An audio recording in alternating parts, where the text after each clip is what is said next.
Hi, everybody. Good afternoon or good morning to depending on when you are watching this presentation. Today, I have the honor to be able to talk about the intersection of housing benefits with immigration status and understanding what the public charge rule is. This presentation is really to provide more information about these topics. If you are interested in knowing more about them and understanding the differences of someone's immigration status in the United States and how that could allow folks to be able to qualify or be eligible for housing benefits along with other benefits. So, my name is Carla Can. And I am very excited to have been given this opportunity to share with you about these topics. And I am the executive director of Immigrant Hope Santa Barbara. And more about that before we get started to talking about the specifics of this presentation is that we are a nonprofit, faith-based organization that provides education and immigration legal services in Santa Barbara.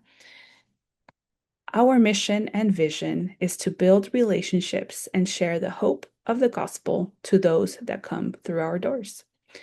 We've been in service to our immigrant neighbors since 2014, and we are recognized by the U.S. Department of Justice to represent individuals in the following agencies. USCIS, which is the U.S. Citizenship and Immigration Services Office.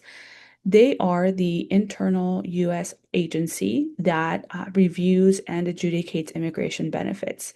So, for example, if someone is applying for naturalization or somebody is applying for a work permit, for DACA, for any type of immigration benefit in the United States, it is the USCIS office under the Department of Homeland Security that reviews and makes these decisions for those who are applying.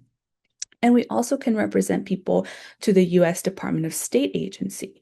And in the way that we help people is when somebody is trying to file a family petition for their loved ones, if they are eligible to do so, where they are living abroad, where they have to go to a US consulate to get their immigrant visas processed. And so the consulates are under the Department of State.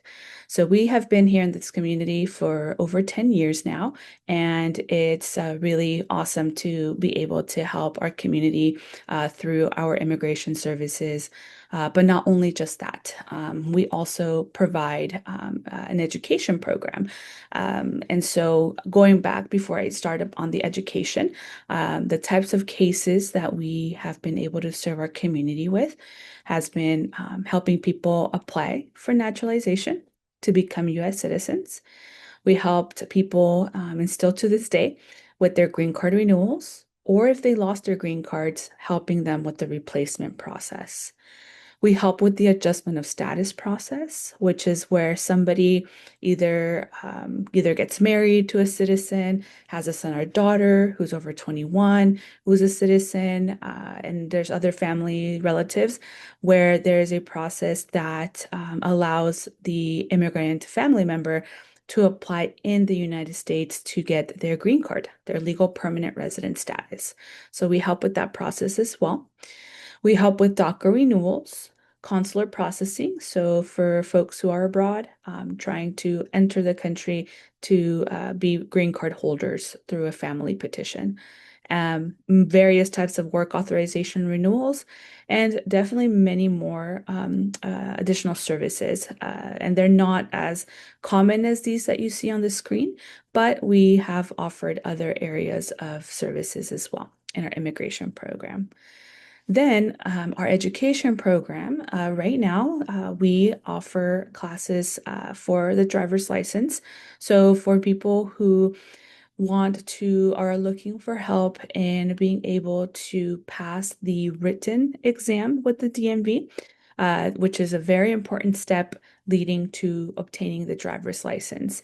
And so we help students who are in need of obtaining a driver's license and helping them with the written test. This class is conducted in Spanish and they are seasonal for 8 weeks. So right now we just finished our last class last month or a couple of months ago, but depending on the need, we assess, and then that is how we continue offering this class.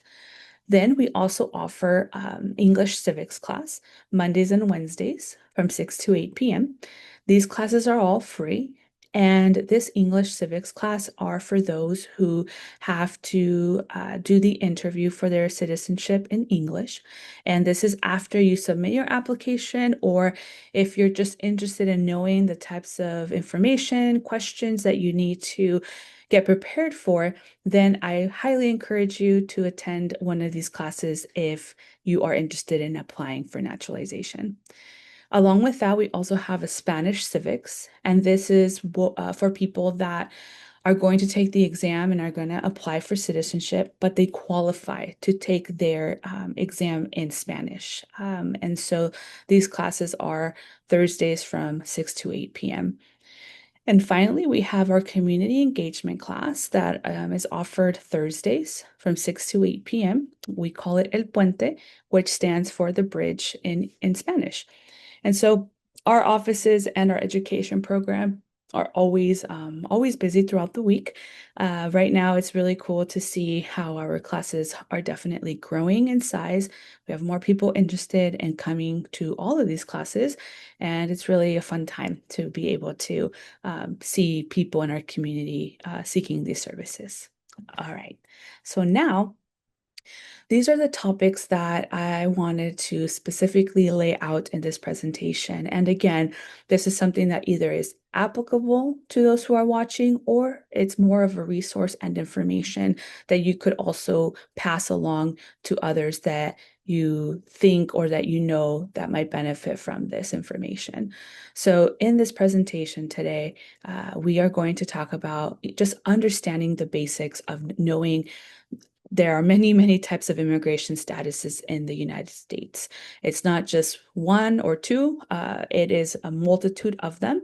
And so I wanted to take this time to understand that first common foundation of knowing and having the headspace to know that there are multiple statuses that somebody is that could possibly benefit from here in the United States. Along with those lines, once we break down those statuses, then we're going to tie in housing benefits and understanding who, depending on your immigration status, depending on that, who would be eligible to potentially obtain housing benefits. And then just going back again to basics, we're going to go through a list of public benefits that are available at both the state level and federal. And there are some local assistances as well that are considered public benefits, but they're not necessarily close to a state or federal level type of benefit. But we're focusing today on federal and state level of public benefits. And then we're going to tie in the situation of what is public charge, and how this concept and this term is really only associated to somebody who is applying for an immigration benefit. It does not apply to just everyone just because. So we are going to also break down what public charge is, get you more information and awareness of this, and understanding that it is not as open-ended as we would think. So let's go on into the first topic. So this list that I put here, trying to make it very not too long or lengthy or complicated.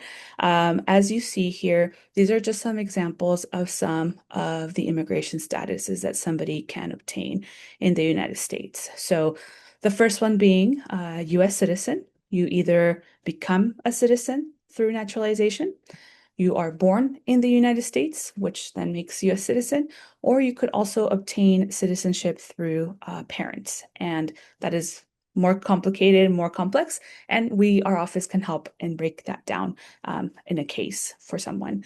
There's somebody also in this country that could be a lawful permanent resident, a green card holder, and that's actually the step before entering into the possibility of applying for naturalization. So somebody who is a legal permanent resident is somebody who is residing permanently in the United States, and that is their immigration status in the US. Then we have U status, which is for somebody who has been a victim of a qualifying crime in the United States.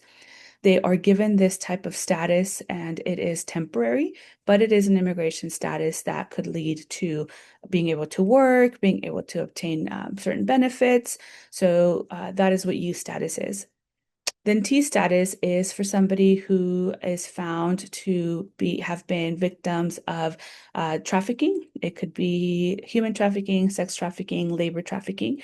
And so this is what that T status refers to. Then we have asylees and refugees that are granted the status. Refugees are granted the status before entering the United States, and asylees are those who are granted the status within the United States. We have VAWA, which stands for Violence Against Women Act. That's the name of the law that passed in Congress. However, it doesn't just apply to women, it also can apply to men. And this is where somebody has been subjected to extreme cruelty or battery from a legal permanent resident spouse or citizen spouse. Could also be the abuse could be done by a US citizen, son or daughter over 21, and also parents who are citizens also committing some kind of cruelty or abuse towards their child who is an immigrant. This is a type of specific immigration status that somebody can get if any of those of the above that I mentioned apply.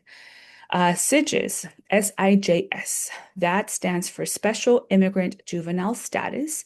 And so this is a type of immigration benefit where it is determined that a minor has been abandoned or neglected by one parent, and they are in the United States with at least one lack of one parent.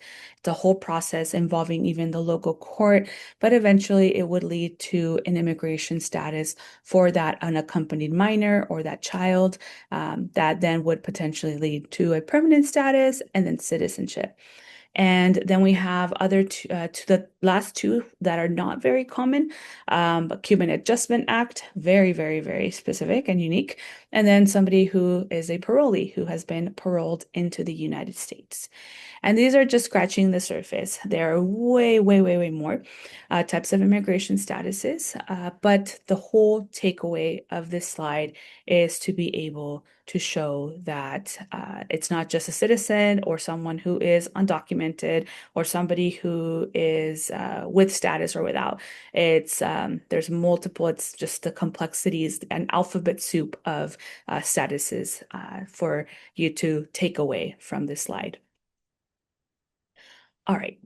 So, as there are immigrant statuses that eventually will lead to a permanent status, that is the hope in the prior slide, that all of those statuses that you just saw, those have an opportunity to obtain the legal permanent resident status at a certain point in time. Now, in this slide let's break it down even further. Now, this slide talks about what is called non-immigrant statuses. And these are statuses that are given to people who would qualify under these types of visas to have a temporary status in the US that is not permanent. And they would have the intent to go back to their country of origin. And so it is through the US consulates that they grant these non-immigrant visas. So when you are under these types of statuses, there are definitely restrictions that you cannot do depending on what type of non-immigrant visa you have. So in other words, the people that you see in these groups of statuses, when it comes to receiving certain benefits that they're hoping to receive while in the United States, they most likely are not going to be allowed to receive, as a non-immigrant status does have less benefits, less rights, less opportunities, of course, in obtaining benefits versus an immigrant status in the last slide. So examples of these statuses are tourists, so people who come here as a tourist. They're here for X amount of time. For the only function is to visit for pleasure. So they cannot participate in working, they cannot obtain benefits, they cannot obtain those types of I guess advantages that other folks who have a status that is eligible to receive can. We have students, so people, there are students who are abroad, exchange students from that are going to either from high school, college, that are in the United States with a temporary student status. You have temporary workers, you have religious workers, and you have many other statuses as well. These are just the most common ones that we experience or we've seen at the office. But again, the takeaway is to see the differences, the uniqueness of the types of statuses that are offered here in the United States. To be eligible, so housing benefits and immigration status. So now how do they intersect, right? Now that we saw all of these different types of immigration statuses, now we want to know how housing benefits, who can apply for these depending on status. So if you decide to go to the housing authority, let's say here in Santa Barbara, of course, one of the things that are required to verify eligibility is someone's immigration status. So when we look at the criteria, your immigration status must fall into one of the following categories. So you would show that you are a US citizen or a non-citizen. Now it looks pretty, simple. Okay, either you're a citizen or a non-citizen. But when we look at who is considered a non-citizen for the housing authority requirements, then let's go ahead and break that down because there are more. It's important to peel those layers and see who is considered a non-citizen for the sake of obtaining housing benefits. So this list here, as you see, are the list, and when we break down who is considered a non-citizen for housing benefits. So if you're a legal permanent resident, you're considered a non-citizen for the housing authority or housing benefits. If you are in the United States as after being granted refugee or asylee status, also that is somebody considered a non-citizen to be eligible for housing benefits.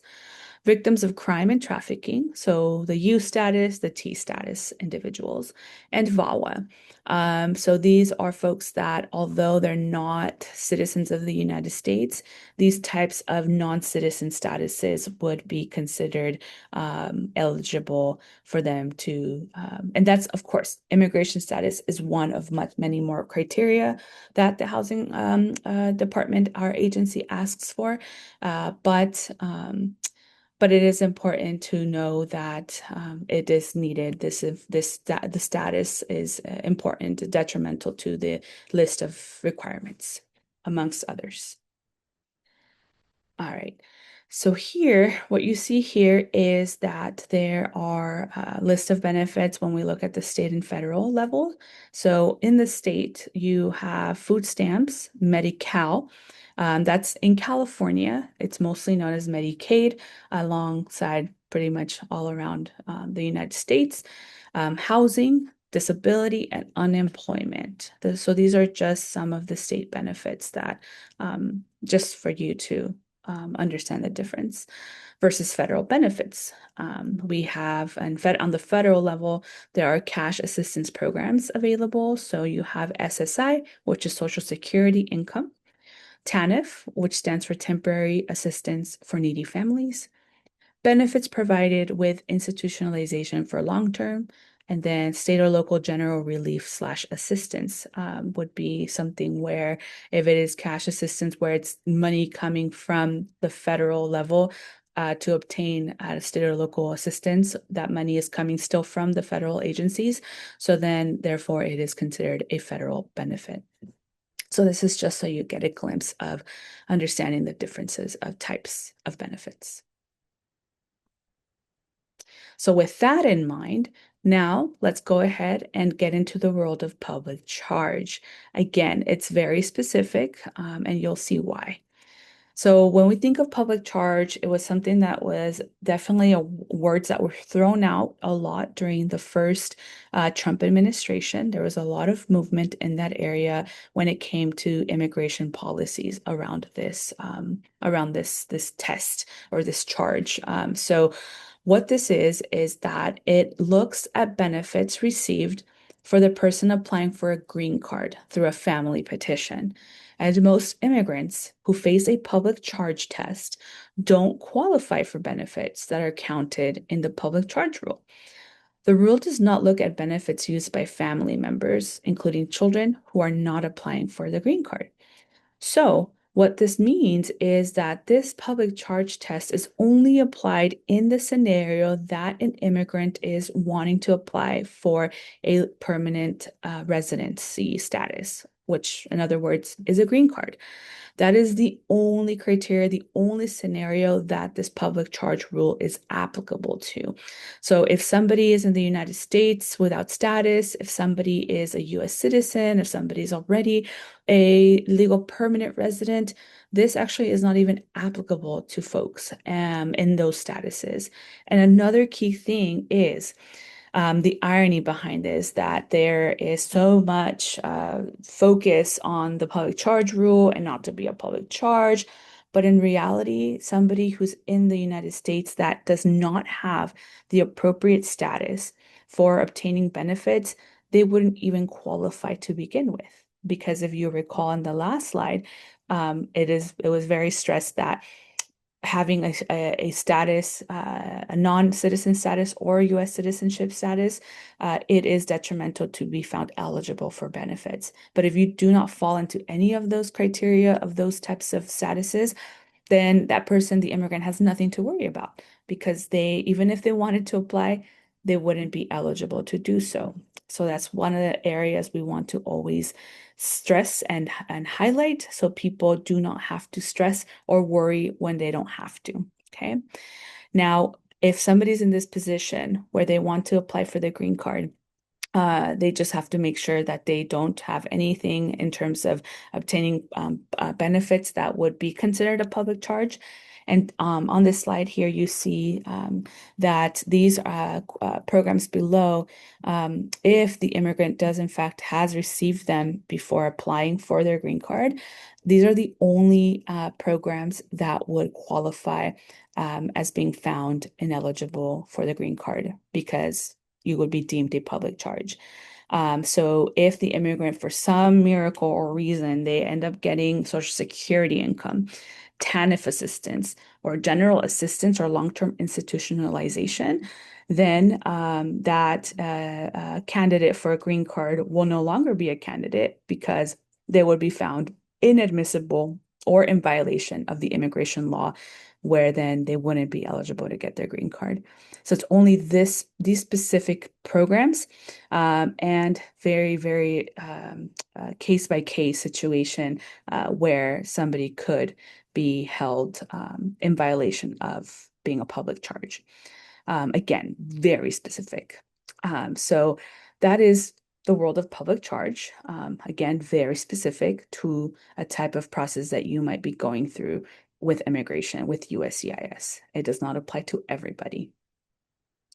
And here I found this source from keepyourbenefits.org for, again, to kind of dismantle this stressor of what public charge truly means and what it is, and really understanding that there's a lot of programs that are available that are not included in this public charge ruling. So, for example, when we think of healthcare, these benefits you see on this slide, Medicaid programs, accept long-term care, Affordable Care Act, Medicare, county hospitals, COVID-19 testing, all of these things do not count as public charge, even if somebody who is undocumented is receiving these and they're wanting to apply for a green card. They do not have anything to worry about. Then to your right at the top, you see the nutrition, your health in terms of food.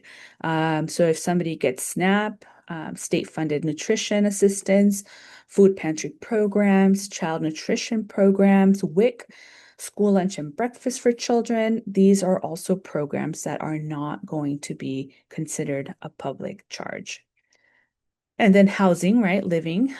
So public housing, Section 8 subsidies, and local shelters, these are not counted as a public charge issue. And finally, regarding employment. So unemployment, Social Security, workers' compensation, tax credits, all of these things are not something that is a benefit seen under a public charge criteria. And so when you really see all of these different areas and all these different programs, yeah, it's public charge assessment is very, very minimal is in terms of the types of benefits that would be considered. So you have like three or four of them versus all of these programs you see here on this page. All of these are not going to count as being found in violation for being a public charge.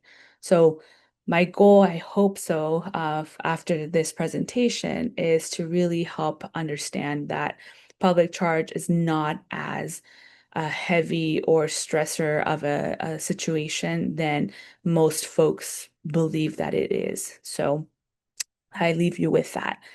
And at the end of the day, as a recap, you must be a qualified alien to receive such benefits. Non-citizen eligibility can vary by state. Most immigrant applicants are not eligible now. U.S. citizen family member may be eligible and it will not affect the immigrant in the household. Immigrant applicant is eligible once they are lawful permanent residents or eligible non-immigrant status. So that means that they would be eligible to receive certain benefits once they are permanent residents.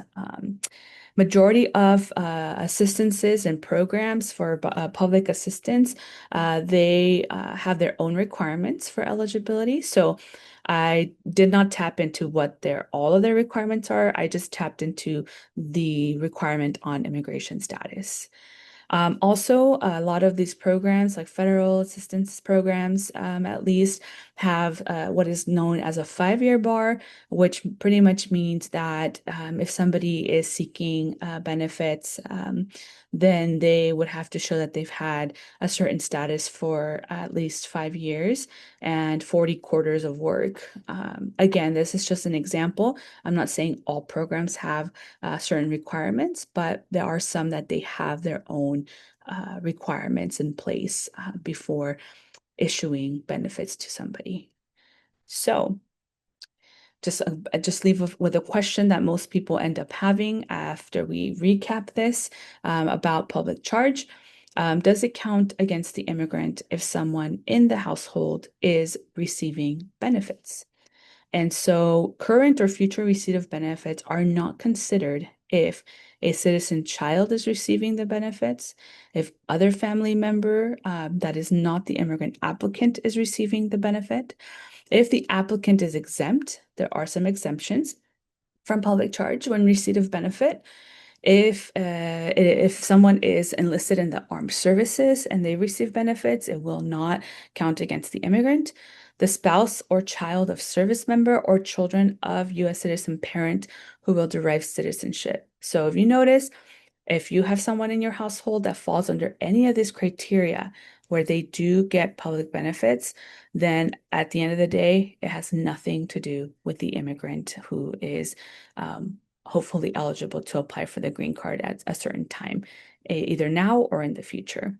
So I hope that today you had a little bit more of a glimpse of the intersection of someone's immigration status, understanding their statuses and understanding there's many, many, many that are out there that are in the United States, and also understanding what the public charge rule is and how it only applies in a certain scenario, only if someone's applying for a green card. And so the takeaway here is just to really see that in the world of housing benefits, in the world of public benefits at large, immigration statuses they play a big part in the requirements and criteria that these agencies need in order to disperse or provide any kind of help or assistance.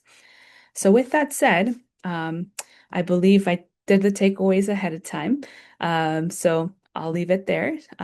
Again, many immigrant and non-immigrant statuses that people hold in the US. When it comes to housing benefits, citizens, legal permanent residents, and some immigrants with non-immigrant statuses qualify for these benefits. There are various public benefits offered at state and federal levels, and public charge applies only to those applying for a green card through a family member or employer. So, I hope there was at least one nugget that you can take away with you today. And I'll just leave here our information. Our address is right there. We're on San Andres Street inside a church property. It's called Shoreline Community Church, and we have a big parking lot where you can park safely. Our hours of operation at our offices are Monday through Thursday from 12 to 6 p.m. and only by appointments, as we are currently at capacity from the date of this presentation. We also have our classes that are happening throughout the week, and all classes are from 6 to 8 p.m. Please feel free to call us, go to our website as well, to immigranthopesb.org, to get a rundown of the types of classes and when we offer them. And lastly, we have our general email line, which is info.santabarbara@immigranthope.org, where if you have an inquiry or a question, or you can go through our website to go ahead and submit an inquiry there, where then we would then get in contact with you as soon as we are able to. So just wanted to thank you today for if those who thought this was a resource. I thank you so much for being here today, and it is definitely such a pleasure being here with you guys. So I hope everyone has a great rest of their month and week and day. And if you have any questions, please contact Immigrant Hope Santa Barbara regarding immigration or education assistances that you might need. Thank you very much.